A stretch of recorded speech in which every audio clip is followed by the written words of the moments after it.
Today on StoryCube, we welcome Haga Sahili. In 2010, her sister Ahlam was murdered by her husband in Strasbourg, but this tragedy was not unforeseen. The day before her death, Ahlam went to the police station. She had an official letter, evidence, and documented death threats. A judicial police officer received her, listened, then sent her away without filing a report or complaint. Before she left, Ahlam asked one last question. "But sir, what if something happens to me?" He replied, "You will say that if something happens to you, it is the police's fault." The next day, Ahlam is murdered. Hagar gets the call at night and knows what happened before she's told. At the morgue, she promises her sister to find the officer who sent her away and to raise her son as her own. 11 years of legal battles, lies, missing files, and fake complaint numbers. Why did the state lie for so long? What really happened in that police station? And how far can a sister go to get justice? Tonight, she's revealing all. Ahlam's final day, unforgettable words, and her struggle against a system that failed her. Make yourself comfortable, turn off the lights, and get ready to hear the story of a woman who fought for 11 years so that her sister's death would not go unpunished. Welcome to StoryCube. The ceiling and the walls were red with blood. It was my mother's blood. He locked the 4 bolts behind her. She turned around and said to him, "Where is my daughter?" The first hammer blow to her head, then a second, a third. I lost count of how many she endured. He pulled a huge knife from his belt. He began stabbing her as my mother screamed so loudly that neighbors tried to break down the door. There was everything in the bathtub, so she removed the baby seat and blankets, then put her hand in the water and touched my sister.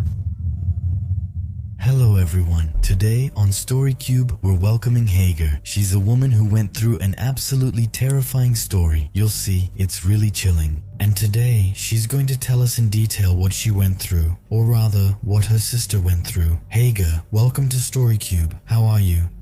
Thank you, I'm fine. What I suggest before we get into the heart of the matter is that you maybe go back over the context. What's happening actually? How does it all start? We're 3 siblings. I have an older brother. I had an older sister named Ahlam, and I'm the youngest. My sister and I were very close. We each had our own room, but I would sneak into her bed. We went to school together in middle school too. Well, after that, each of us went to a different high school. But even as adults, I was the one who got married first, who had children first.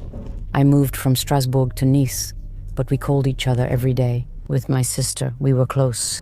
How does this relationship change over time? Do you remain close, and what happens next? Actually, I've always been very protective of my sister because she had a disability. She was hemiplegic and epileptic. Even though I was the little sister, I was the one who would fight if anyone dared to make fun of my sister. For those unaware, what is the first illness? Hemiplegia. Actually, when my sister was born, her entire left side was paralyzed, not completely paralyzed. But yeah, it's because of a mistake. When my mother gave birth to my sister, the anesthetist made a dosage error. So my sister absorbed the anesthetic and ended up being born with epilepsy and hemiplegia. So, you grow up like that, together, very close. How does this story actually start? So people can really understand what happens next. What happens? What is it? Maybe the first signs or the first things that actually happen? So actually, I get married, I have children. Then my sister gets married in 2008. I had just given birth, so I didn't attend my sister's wedding. She's getting married in Tunisia, so I can't go. She got married 10 days before I gave birth. She wanted to delay, but I said, no, get married and visit me in Nice later. So that's what she did, and I was very happy for her because she was in love. For me, everything was fine. We called each other every day. She visited me in Nice after her wedding in Tunisia to see her nephew, then continued traveling back and forth. When she comes to see you, do you notice anything a bit unusual already, or do you?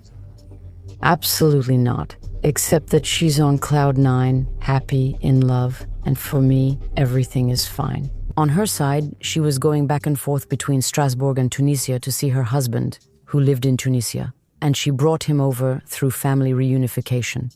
During the process, she became pregnant and gave birth in February 2010. So, at that point, which country is this happening in? The birth in France, in Strasbourg. So, she gave birth to her son in Strasbourg on February 11th, 2010, and her husband came to France on March 5, 2010. Not even a month after she gave birth. and apparently things were not going well at all. There was violence, there were death threats. I didn't know anything. Yet, I talked to my sister every night on the phone, and I didn't know anything. She never told me anything. Who were the first people to notice anything? Well, my parents lived 2 minutes away from her, so my parents knew about it. On April 16, 2010, my sister went, accompanied by my mother, to the prefecture to stop the process of legalizing her husband's papers, who had just arrived in France. Because he came through family reunification, there were still some procedures to be done in France. Why is she doing that? Does she not want her husband to come? He was already here, and she wants him to leave again. Oh yes, because apparently he was violent with her. Physical violence, psychological abuse, death threats. So she goes to the immigration office, so she explains her situation.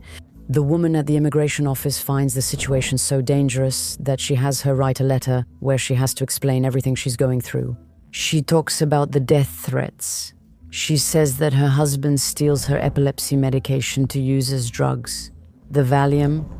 In this case, she says that he threatens to burn her alive if she sends him back to Tunisia, that he beats her, that she can't sleep anymore because she's afraid he'll kill her, that he threatens to kidnap the little one and travel through several European countries to escape with him.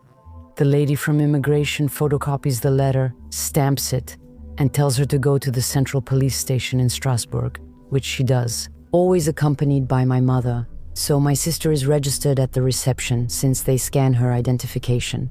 So we know she arrived around 10:15, 10:30 in the morning. I don't remember the exact time. I think it was 10:19 according to the investigation report. But nothing after that. No incident report, no complaint.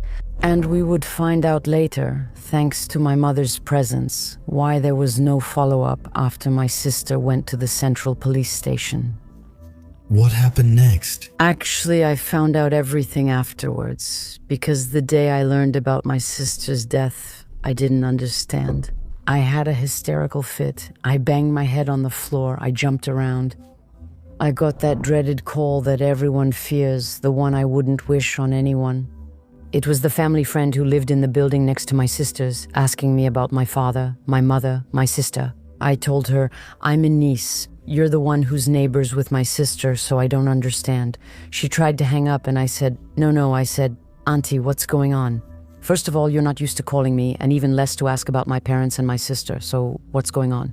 She told me, no, nothing. So when I insisted, she told me that she was at work and that her neighbor called her to say there were firefighters, police, and paramedics at the bottom of my sister's building. And apparently a Tunisian man killed his wife, and it would be, and the family, the victim's last name is Sehili.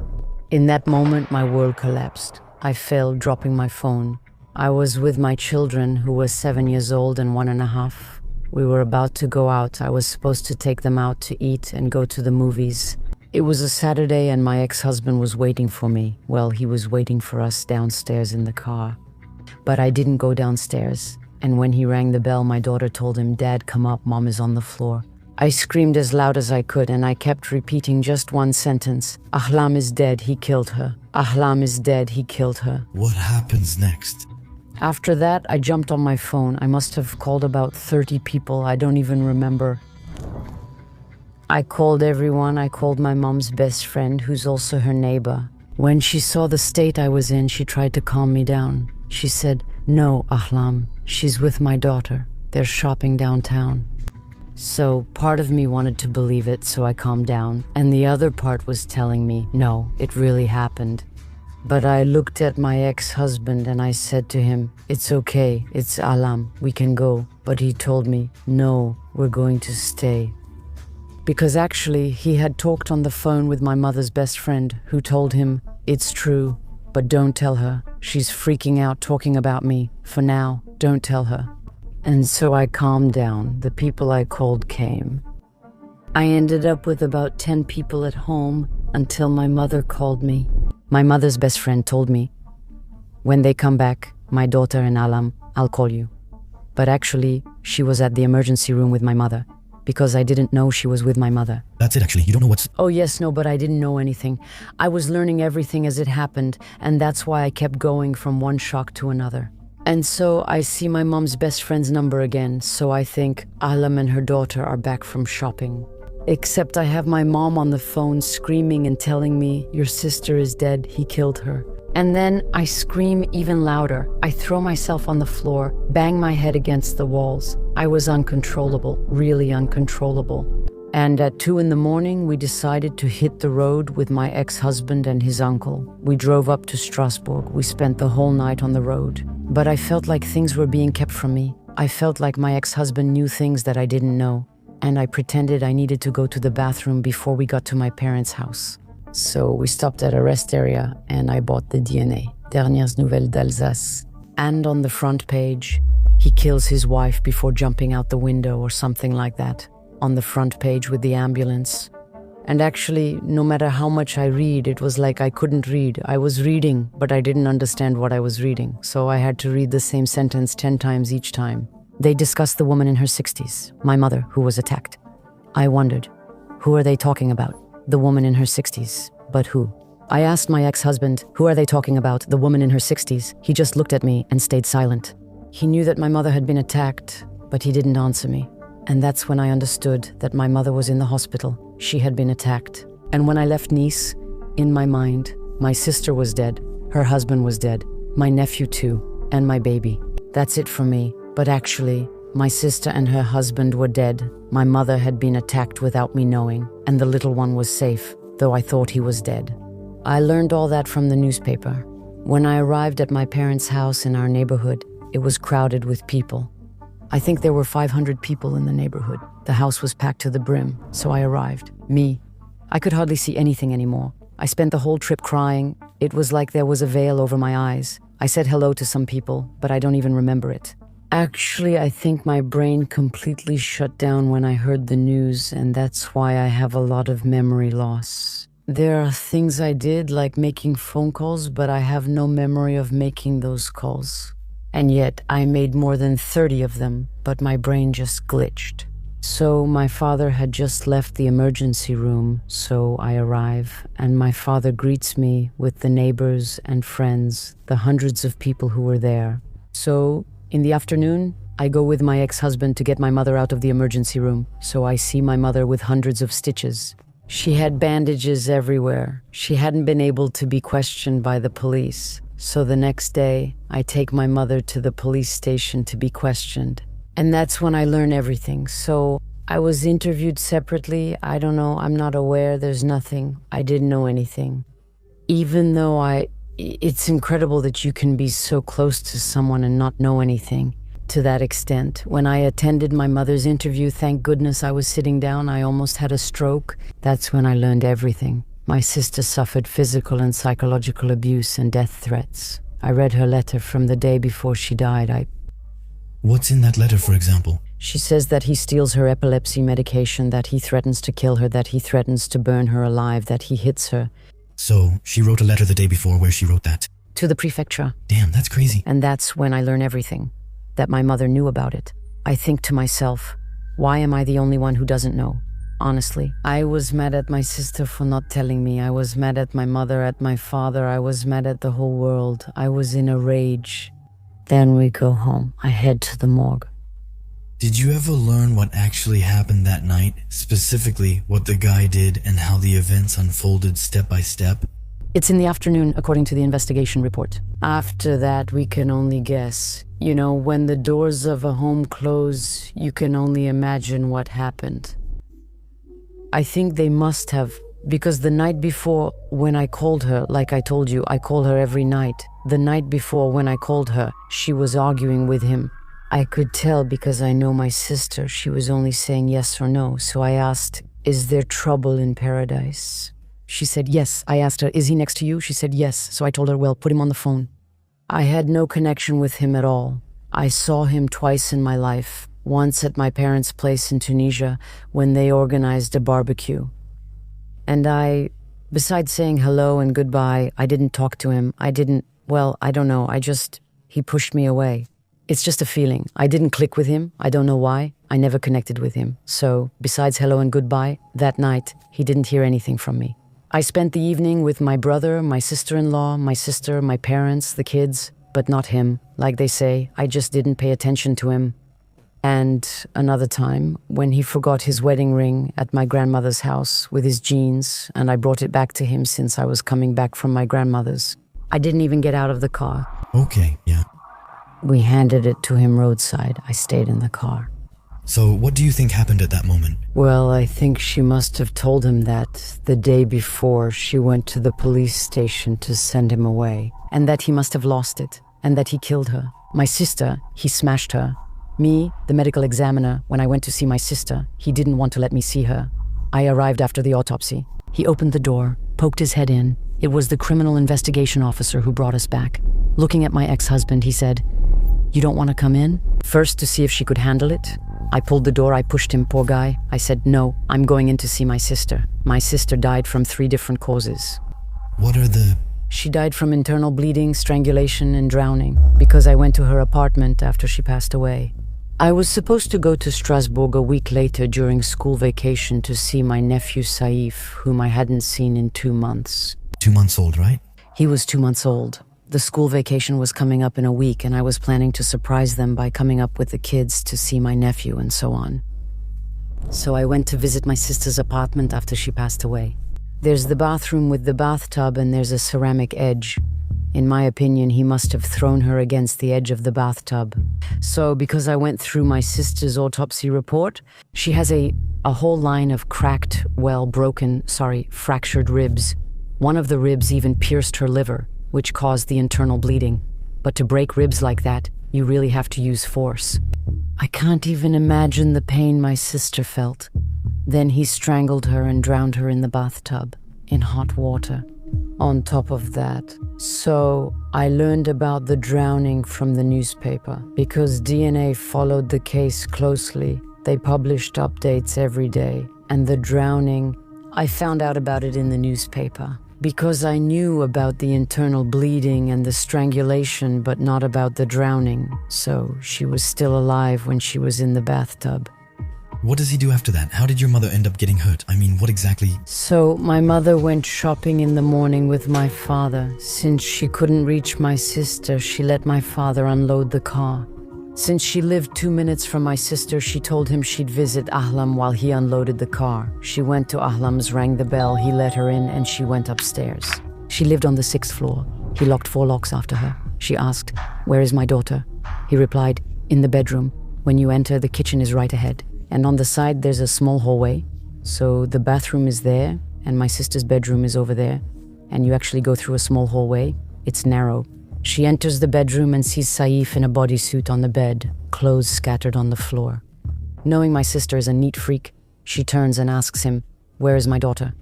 Then she receives the first hammer blow to the head, then a second, third. I don't know how many in total. I saw the photos. I went to see the prosecutor. I asked him to see the photos. The ceiling and the walls were red with blood. It was my mother's blood. And it looked like they had repainted the walls red, because the skull bleeds a lot.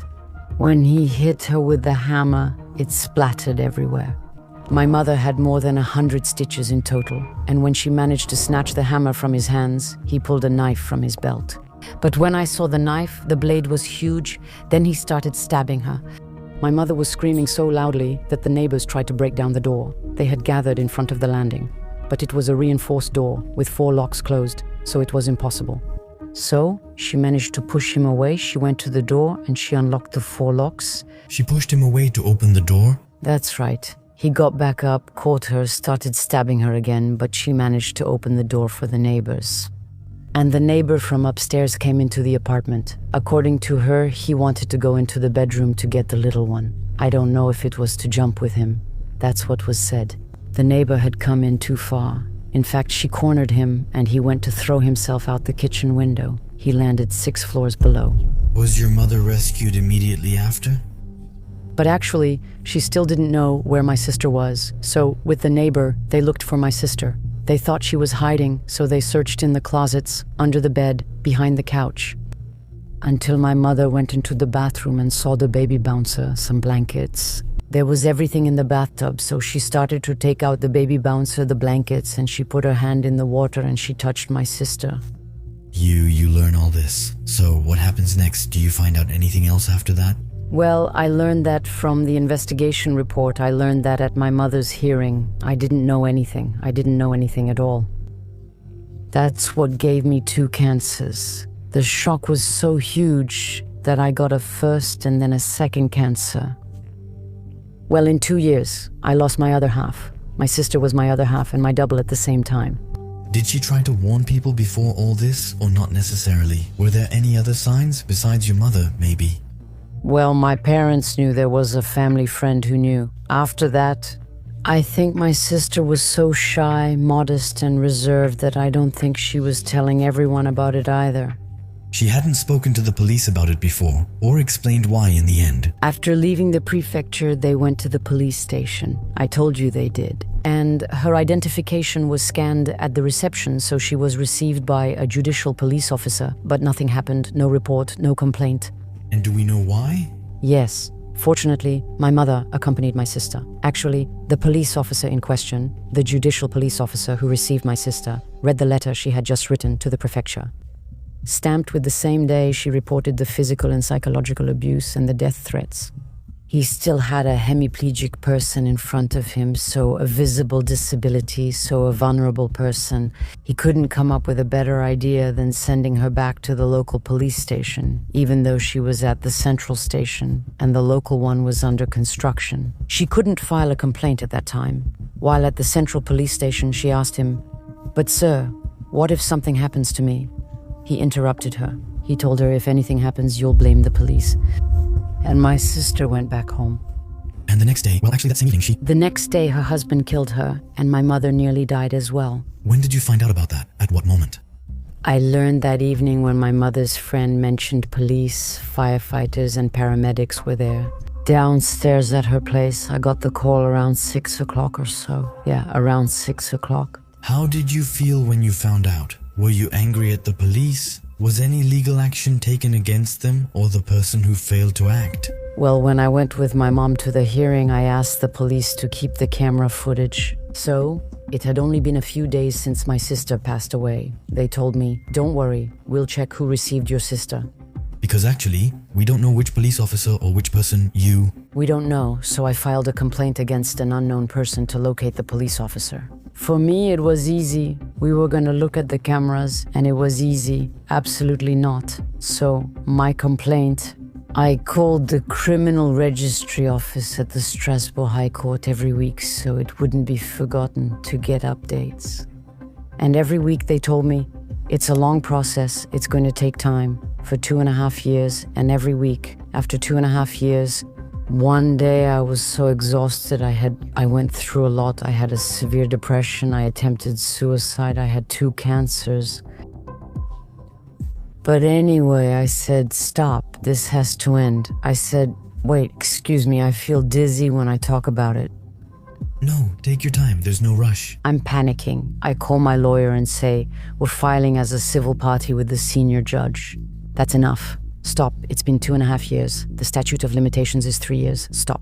And I get a rejection from the senior investigating judge for lack of an initial complaint. I said, "What do you mean lack of an initial complaint?"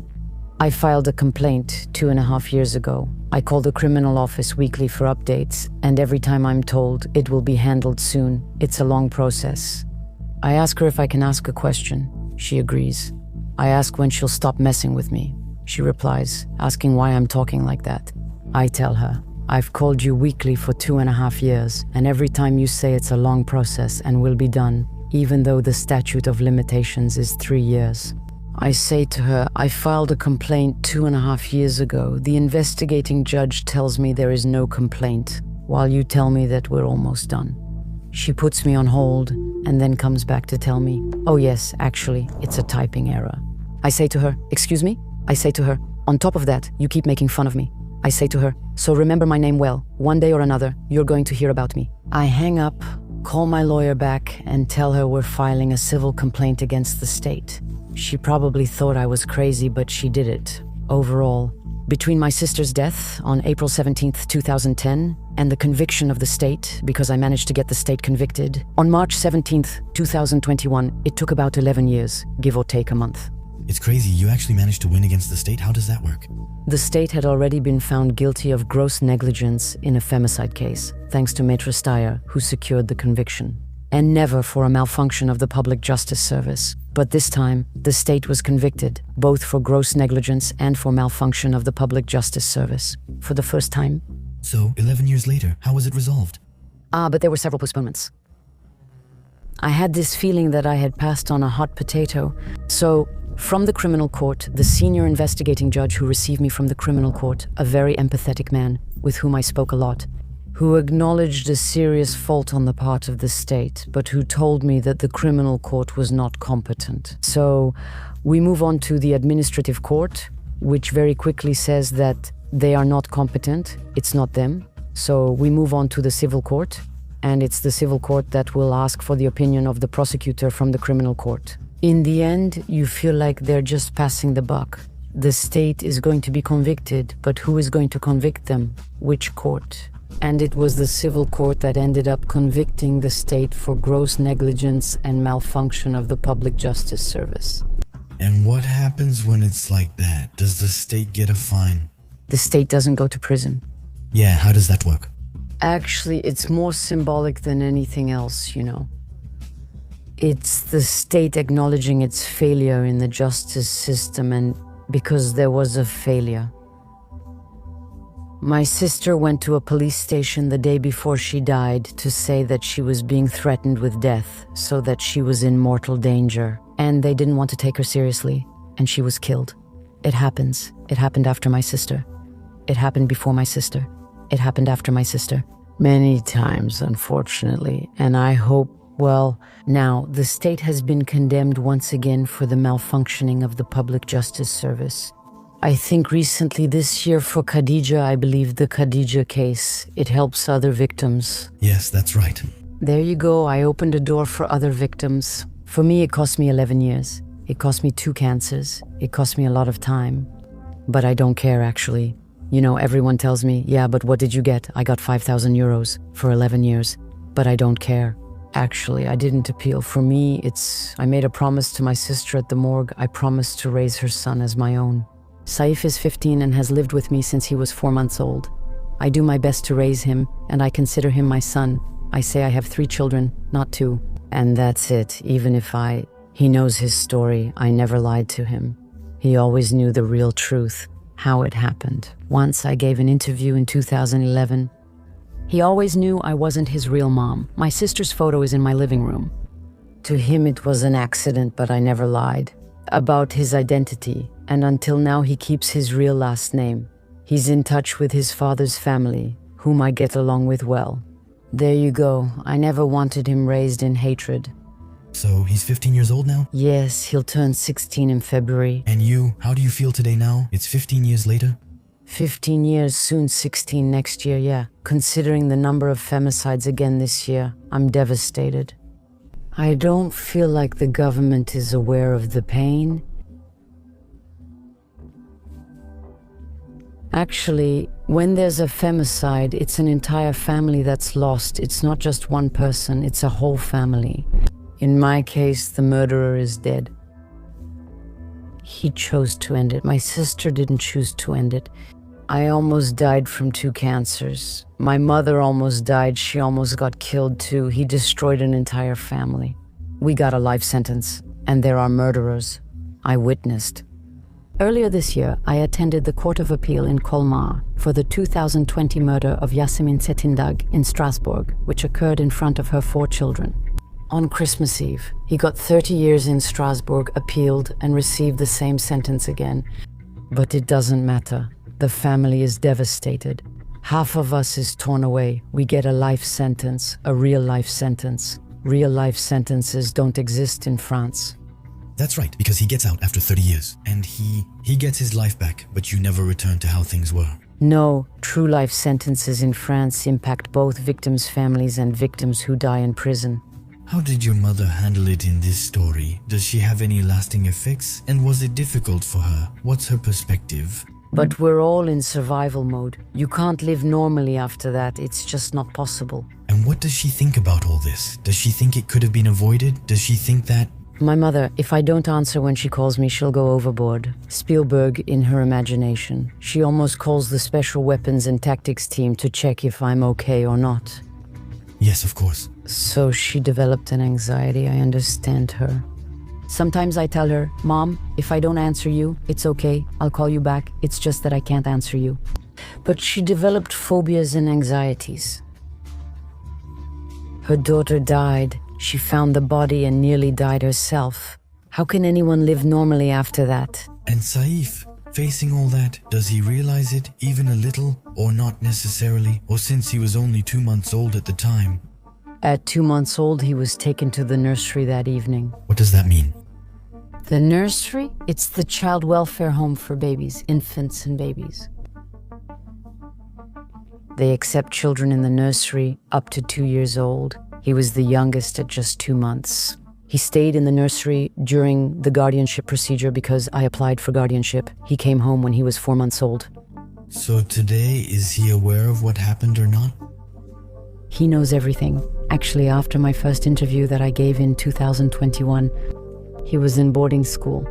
And I was afraid he would come across my interview and learn the real truth about what happened through social media. Because I thought it would get 10,000, maybe 15,000 views, and it ended up getting 10 million views. I was panicking. After appearing on a television show, things spiraled out of control, and I feared he'd learn the truth from someone else. So I made an appointment with a child psychiatrist at Lenval Hospital in Nice, and we told him the real truth. And to my great surprise, he said, "My father is a psychopath. I didn't even know he knew that word. He was 11 years old." I looked at the child psychiatrist, and when Saif left, I said to her, "But is he in denial? Doesn't he realize what we've just told him?" She said to me, "Not at all. He understands perfectly. But you've surrounded him with so much love that for him it's just an ordinary story. Okay, that's good." Yeah, of course. And there you go. Is there another topic you wanted to discuss in this video that I didn't mention or ask about? Maybe if you had some advice for people who see themselves in your story, or who might be going through something similar to what you survived. Maybe you'd have something to say to them, or... I'm the president of an association that helps victims of domestic and family violence, and I support and advise. I help several victims all over France so they can get out, so they don't end up like my sister. I try to fight to change the laws. I'm also a sponsor and ambassador for an association in Monté called Les Mamans du Ciel, and my association is called the Alam Association. And Les Mamans du Ciel supports orphans whose one or both parents have been victims of a violent death, such as attacks, femicides, or homicides. I'm a sponsor and ambassador for this association, and honestly, it's really important to me to talk about this wonderful association because their goal is to bring smiles back to children, and it's just wonderful. Is it available somewhere, like on Instagram or a website? Les Mamans du Ciel are on Instagram and Facebook. I'm going to the charity gala tonight. Incredible. Exceptional. Well, listen, thank you so much. Just one piece of advice. Advice for the victims. And first, I want to tell them, they shouldn't be ashamed of being victims. They are victims. The shame belongs to the attacker, to the abusers, to the fathers of their children, because I don't even call that a father. It's not the victims who should be ashamed, it's the fathers or mothers, because there are male victims too, you know. It's not the victims who should be ashamed, it's the other person, the abusers, who should be ashamed. And I want to tell the victims that they are not alone. There are many organizations throughout France. People can discuss it with friends, family, or these groups. I talked about the failure of one police officer. Not all police officers are the same, not all gendarmes are the same. I know some amazing gendarmes, I know some amazing prosecutors, amazing judges, amazing police officers that I work with, and they do a fair job. Monster. But unfortunately, my sister came across the wrong police officer at the wrong time. That's how it is, that's fate. I encourage victims not to stay silent, to speak up, to report what they're going through, and they are not alone. Of course. We might also give them some phone numbers to call if needed. The 3919, a national number they can call. Or if they're in an emergency, if they're in danger, don't hesitate to call 17 or 112. If you're unable to speak, you can text 114 or even for the deaf and mute, or if they can't speak, there's 114 by short message service. Thank you. That's the end of this episode. If you want to be on StoryCube, email a brief summary of your experience to the address shown here. We're glad to have you on the show. Everyone else, have a great evening. This was Noah on StoryCube. Bye.